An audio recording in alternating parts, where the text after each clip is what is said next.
Olá, seja bem-vindo. Meu nome é Andréa Torres, eu sou nutricionista e hoje eu vou falar de um assunto que muitas pessoas perguntam, que é o programa 6Rs para tratamento da desbiose intestinal e outros problemas intestinais.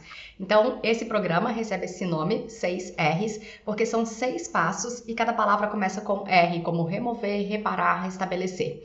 Vamos primeiro falar um pouquinho sobre a nossa microbiota e o que é a desbiose.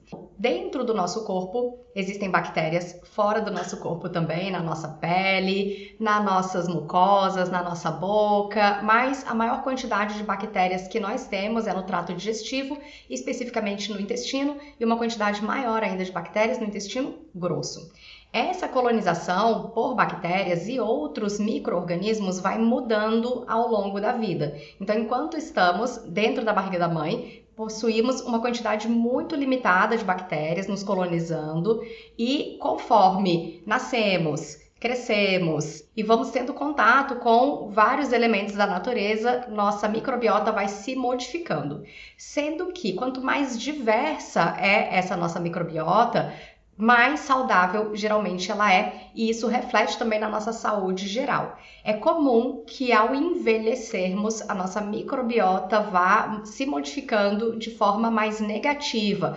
Por exemplo, um tipo de bactéria muito bom, muito importante para a nossa saúde são as bifidobactérias. E em geral, conforme envelhecemos, a quantidade de bifidobactérias vai caindo. Mas existem idosos com microbiota saudável e existem idosos com microbiota não saudável, assim como existem adultos, adolescentes, crianças e gestantes com microbiotas que podem ser mais ou menos saudáveis, dependendo da alimentação dessa pessoa, do nível de estresse, se essa pessoa faz atividade física ou não, a quantidade de fibras que consomem, a quantidade de substâncias fenólicas das frutas e verduras que essa pessoa consome, se tem contato com animais de estimação ou não, se dorme bem ou não, se tem alguma doença ou não, e dependendo também do ambiente onde essa pessoa está, onde essa pessoa vive. A microbiota intestinal em equilíbrio, em homeostasia, vai produzir substâncias como ácidos graxos de cadeia curta que fazem a barreira intestinal ficar mais saudável. Uma célula vai ficar mais coladinha à outra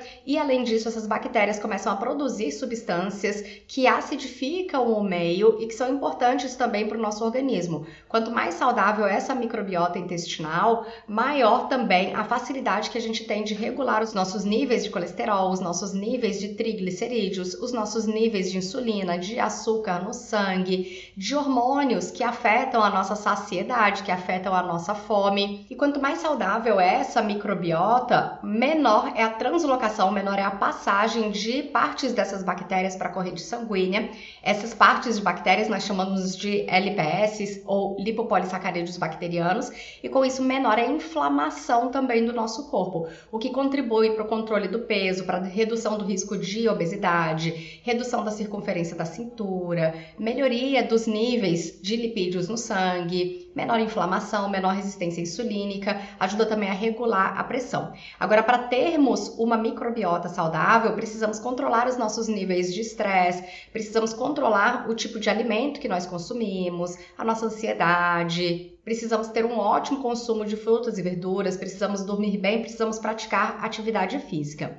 Por outro lado, se isso não acontece, se temos altos níveis de estresse, um alto consumo calórico, um alto consumo de alimentos ultraprocessados, de açúcares, de gorduras ruins, especialmente gorduras saturadas e gorduras trans, se não fazemos atividade física e se entramos em contato com muitas substâncias inflamatórias, seja álcool, seja cigarro, a nossa microbiota sofre. E quando isso acontece, a fermentação que essas bactérias e que fungos benéficos são capazes de fazer no nosso intestino diminui, a produção de ácidos graxos de cadeia curta diminui, e aí nós vamos tendo uma perda da barreira intestinal, as células intestinais vão se afastando, vão passando substâncias inflamatórias, pedaços de alimentos mal digeridos, pedaços de bactérias para a corrente sanguínea, o que desregula todo o nosso metabolismo. Então é muito comum uma pessoa com desbiose ter mais esteatose hepática, ter mais altos níveis de colesterol e triglicerídeos, ter mais fome, ter mais dificuldade de regulação do peso e ter maior risco de resistência insulínica, de diabetes, de hipertensão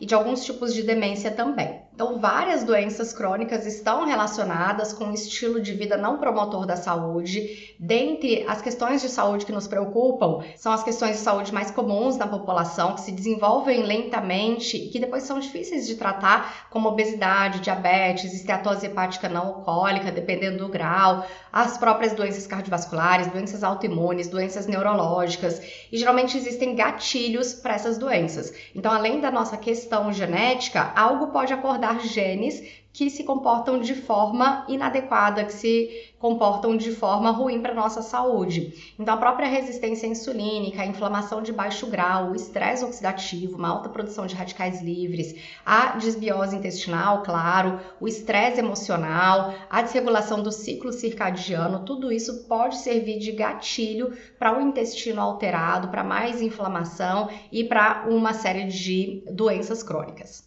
Essa figura é muito interessante porque ela mostra que a quantidade de bactérias que nós temos e o tipo de bactéria que nós temos muda de região para região do nosso corpo. Então, o tipo de bactéria que nós temos na boca é diferente daquelas que nós temos, que as mulheres têm na vagina, ou que nós temos na pele, que nós temos na cabeça, no canal auditivo, nas narinas e assim por diante. Mas, além disso, nós temos diferenças também do tipo de bactéria e do tipo de micro-organismo que vai estar colonizando cada região do nosso corpo, se nós estamos saudáveis ou se nós estamos doentes. Então, por exemplo, numa pessoa saudável, é muito comum que no intestino dessas pessoas existem uma grande quantidade de bacteroidetes e uma grande quantidade de firmicutes. Agora, num paciente com doença inflamatória intestinal, você já vê que esses dois tipos de bactéria diminuem muito e proteobactérias e actinobactérias começam a aumentar em quantidade. No diabetes tipo 2 é a mesma coisa, nós temos uma pessoa saudável com sua microbiota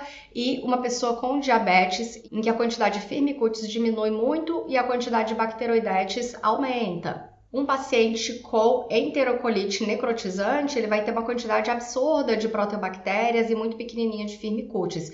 Então veja que a microbiota, ela sofre influência do nosso estado de saúde e também influencia o nosso estado de saúde. E vários fatores podem desequilibrar o nosso intestino, seja o uso de medicamentos, como antibióticos, como anti-inflamatórios, antidepressivos, anticoncepcionais, o contato com substâncias estranhas, com xenobióticos, que podem vir da dieta, por exemplo, gordura trans, pode vir do ambiente, o contato com poluente, com metal pesado, com adoçantes artificiais. O estresse físico ou mental também altera a nossa microbiota. É só a gente lembrar, né? Quantas vezes a gente ficou nervoso, ficou com dor de barriga, ou ficou com dor de estômago. Então, o que acontece no cérebro também influencia a microbiota. Baixo consumo de fibras e polifenóis também influencia muito a microbiota. Então, bactérias vão se alimentar de fibras e a partir dessas fibras, da fermentação dessas fibras, vão produzir substâncias como ácidos graxos de cadeia curta, que são fundamentais para a nossa saúde. Uma dieta ocidentalizada com muito açúcar, com muita gordura saturada, muita carne vermelha e pouca fibra, pouco fitoquímico, vai contribuir também para a desbiose intestinal, assim como infecções, sejam bacterianas ou virais. E essa desbiose, esse desequilíbrio entre bactérias boas e bactérias ruins, isso que significa desbiose, uma alteração do que está acontecendo ali no intestino, contribui para a inflamação intestinal. Agora, o que reduz inflamação intestinal? Um consumo adequado de ômega 3, que está presente nos peixes do mar, na linhaça, na chia, uma quantidade grande de fibras na dieta, uma quantidade grande de fitoquímicos dos alimentos de origem vegetal.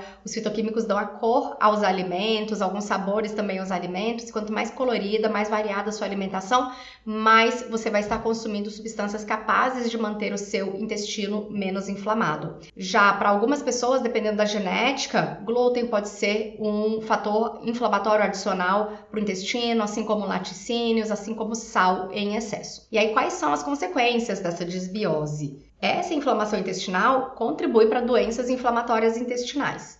Além disso, quando existe um alto consumo de gordura saturada, de ovo, de colina, aumenta no intestino a produção de trimetilamina, que é uma substância também inflamatória que vai contribuir com o risco aumentado de esteatose hepática não alcoólica, aterosclerose e problemas cardiovasculares. Além disso, no nosso intestino, nós temos uma grande quantidade de células imunológicas. Se o intestino não funciona bem, nós temos uma piora da resposta imune, e isso pode contribuir para agravamento de doenças, para síndrome metabólica, para piora do tratamento do câncer, para o desenvolvimento de doenças autoimunes. Existem estudos mostrando também maior risco de derrames cerebrais. Além disso, com o intestino alterado, a gente tem uma alteração. Além disso, com a disbiose, nós temos uma alteração na comunicação intestino-cérebro, temos uma queda de dopamina e mais ansiedade, e temos também um aumento de queratinócitos, o que contribui para maior risco de doenças autoimunes como a psoríase. E pessoas com disbiose intestinal, por qualquer um dos motivos, vão precisar passar por um tratamento. E o tratamento não é só ficar usando remédio, nós precisamos de uma modificação benéfica no nosso estilo de vida, e existe um passo a passo para isso, que é o programa 6Rs para tratamento da disbiose intestinal.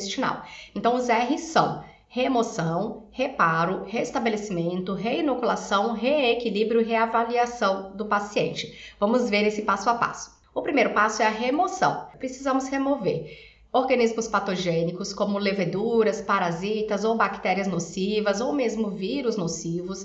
Muitas vezes podemos fazer isso apenas com o uso de temperos ou mesmo suplementos com ação antimicrobiana, como orégano, o óleo de alho, óleo de coco, o louro, o tomilho, as sementes de cravo, de coentro, de alecrim, o chá de anis estrelado, o suco de cranberry, a canela, o endro, o hortelã. Mas dependendo dos sintomas do paciente, ele pode precisar consultar um gastroenterologista e fazer uso de uma medicação para controle e melhoria dessa microbiota. Além disso, precisamos remover o que está fazendo mal para a pessoa, e muitas vezes é a própria alimentação.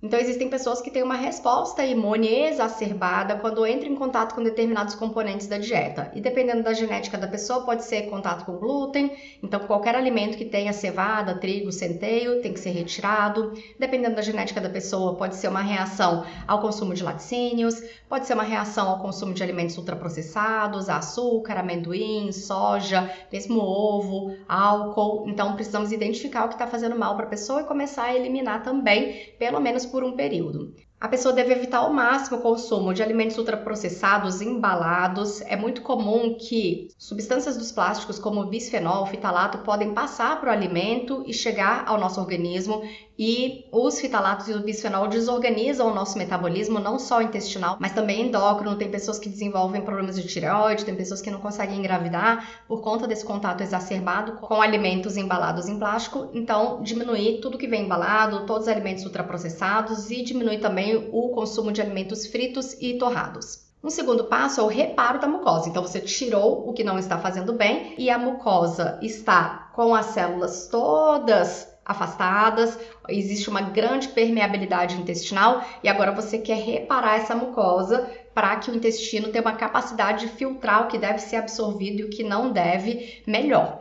E esse reparo depende de uma série de nutrientes. Então, se a pessoa tem uma dieta muito restritiva, pode ser que ela não tenha todos os nutrientes que ela precisa para esse reparo. Que nutrientes são esses? Glutamina, arginina, glicina, existem aminoácidos como aminoácidos do colágeno, do caldo de ossos, que ajudam também. Várias vitaminas também são importantes, como B5, A, C e D. Alguns minerais são fundamentais também para esse reparo, como silício e zinco. As nossas membranas são feitas de fosfolipídios, inclusive as membranas das células intestinais, então não podem faltar gorduras boas, ácidos graxos essenciais, especialmente o ômega 3. Se o problema for o reparo do estômago, nós podemos utilizar o aloe vera em gel, fibras como a beta-glucana, podemos utilizar também nucleotídeos. Essa combinação vai ajudar bastante nesse reparo, e cada paciente pode precisar de uma combinação específica, então marque uma consulta para a gente conversar.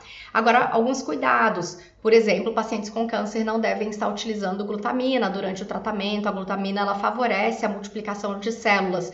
Nós queremos sim multiplicar as células do intestino, mas se o paciente já tem câncer, a gente não pode multiplicar as células exageradamente. Então, glutamina não seria um nutriente adequado. E existem vários exames para a gente avaliar tanto a genética da pessoa, se ela é uma pessoa que tem uma necessidade maior de determinados nutrientes, e existem os exames de sangue para a gente avaliar como está a situação no momento. Precisamos também restabelecer o funcionamento, a fisiologia da pessoa. Então, se a pessoa não está produzindo ácido clorídrico, ela não consegue digerir adequadamente proteína numa velocidade boa, essa proteína começa a putrefar dentro do sistema digestivo, causando mais inflamação. Se a pessoa está com pâncreas sem grande produção de enzimas digestivas, ela também vai ter muitas dificuldades, pode ser que a gente precise suplementar a protease, amilase, lipase, bromelina, papaina, ou mesmo as enzimas para melhorar a digestão de fibras e de FODMAPs. Então, cada pessoa também tem a sua individualidade. Mas é importante mastigar muito bem. Nós só temos dentes na boca, não temos dentes no estômago, no intestino.